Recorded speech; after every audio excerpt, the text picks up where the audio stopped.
trying to get the light right so you can kind of see me without me being blinded.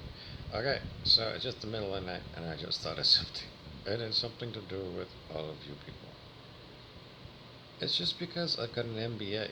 It's a Master's in Business Administration. And, part of my MBA is marketing. And marketing to yo is perplexing. It's beyond perplexing. It's bewilderbeast.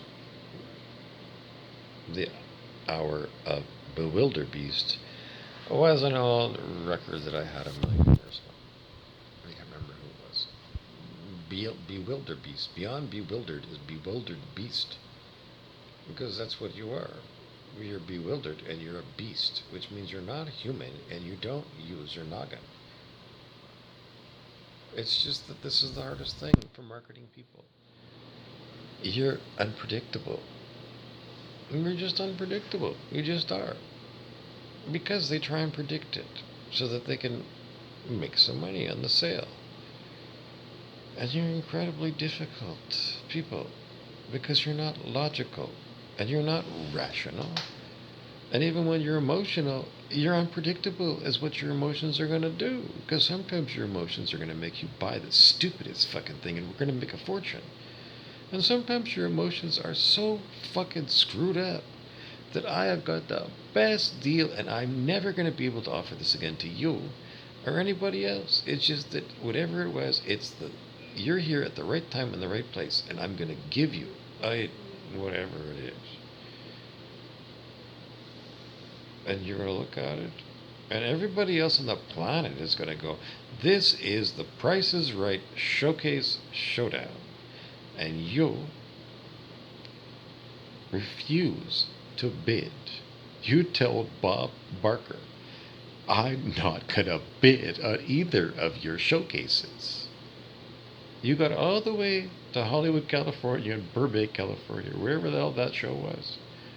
And you got in there.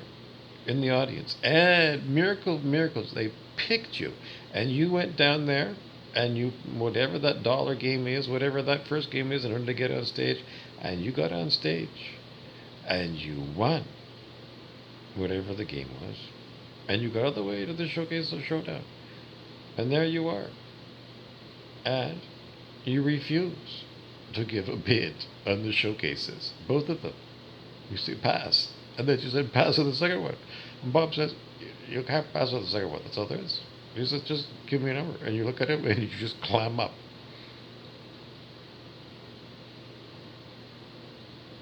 And then he says, well, what did you bid? You won.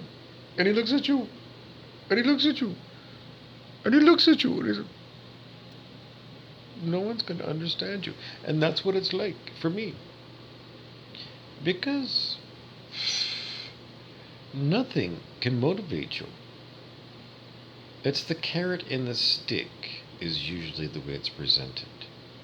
I'm going to give you the Showcase Showdown. These awesome prizes for free. And you don't want to bid. So the carrot was you getting a brand new living room, let's say, for example, all kinds of new furniture, and you live in a pigsty and all broken furniture, and you refuse to bid. So this enormous gift that I'm going to give you, you won't take it. And everybody's screaming at you, take the damn thing. You need new furniture, you stupid person. And you won't take it.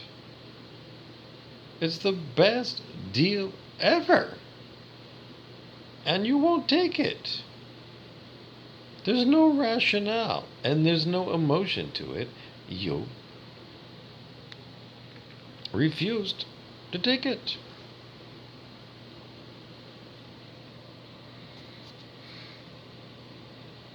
So then I go the other way and I give you the stick. It's like, if you won't take this gift, then I'm going to kick you in the ass.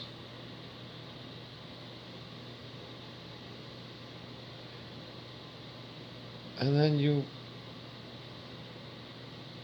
turn around and you bend over and you say, hold on a second, and you get a marker out and you write kick me and you put it on your back with tape.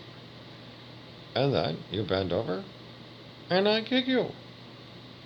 And you fall over. And I tell you, again, go get your new furniture from the showcase. It's right there. I got it loaded in a van and they're going to deliver it to you.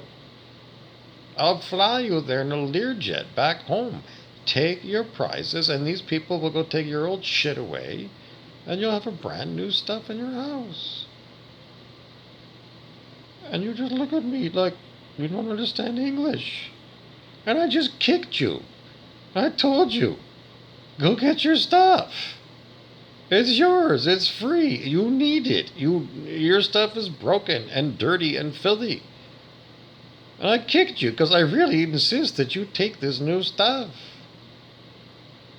And you look at me, and then you look at the new furniture, and you think in your head, what's your old dump? And then you turn around, and you bend over, and you make a new sign. It says, hit me again. I don't hit you, I kicked you.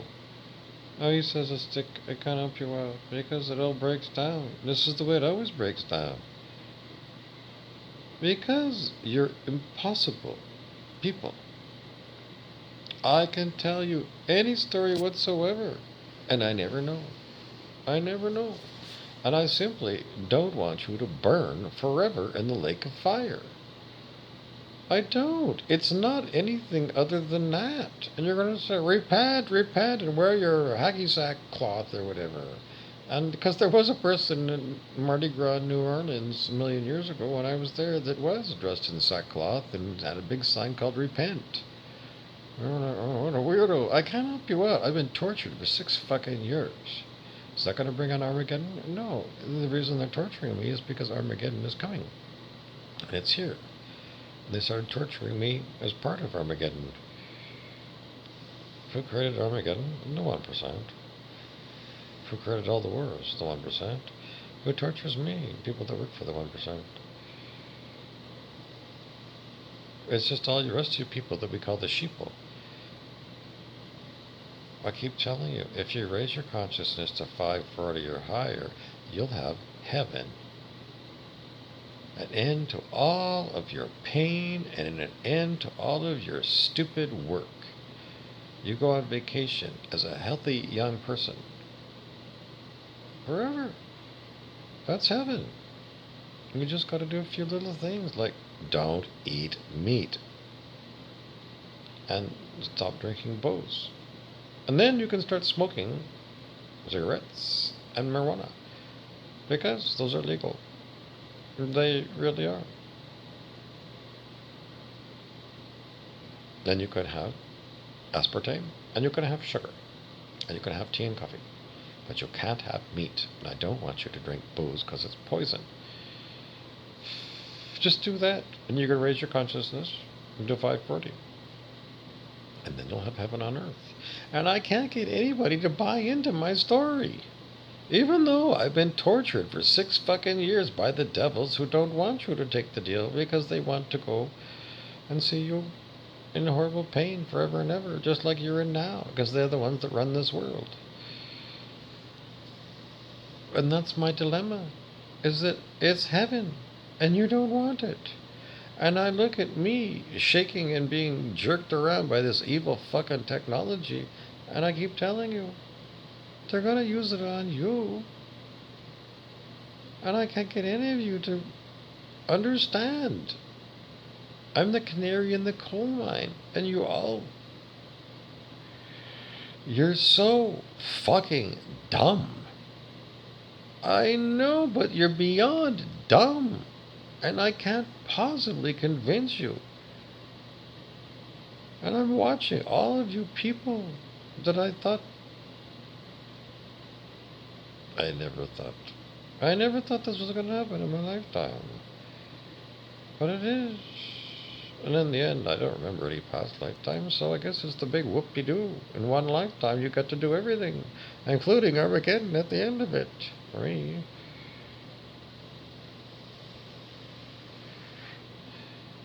So the carrot of giving you heaven doesn't work.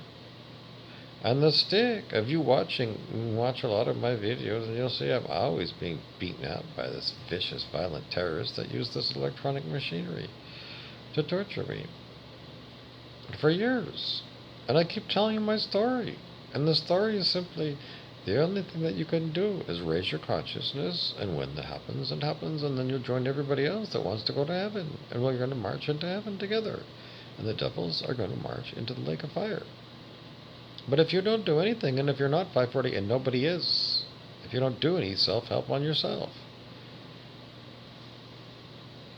if you don't do the work, then by default, you're not good enough for heaven, because David R. Hawkins of Consciousness Research, and I've said this over and over and over again, David R. Hawkins of Consciousness Research told us 25 years ago that Earth is not heaven, it is probation.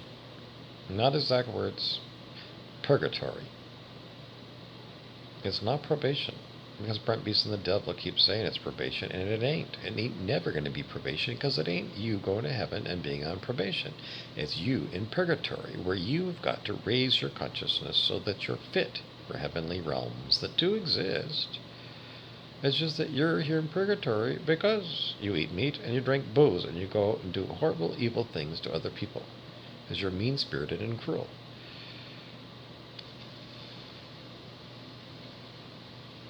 Because it's mean-spirited and cruel to torture animals for food. And you all know it. And it's mean-spirited and cruel to torture your body when you get it super drunk and you give it dry heaves and puking, and you're sick for 3 days because the body is sick and you did it.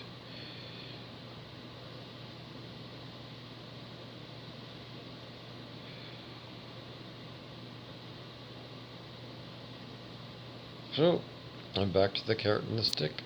And it's simply, if heaven won't motivate you, and hell won't motivate you,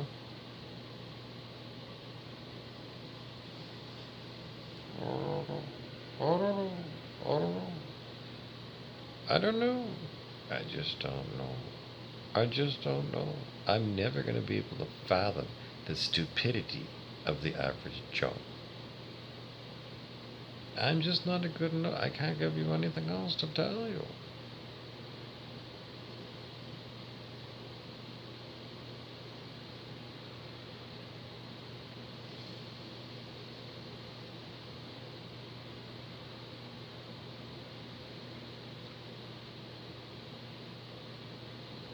Do you really want to be tortured by the New World Order? Did you not see me being tortured day after day by this evil fucking people, this evil fucking technology? Have you not seen it? It's coming for you. And the Georgia Guidestones say that they want to kill you and everybody else off. The 1%. Georgia Guidestones. You can't say that the world is not going to be anything. Blah, blah, blah, blah, blah. Going to be what? Because the devil said, I've said enough. Bye-bye.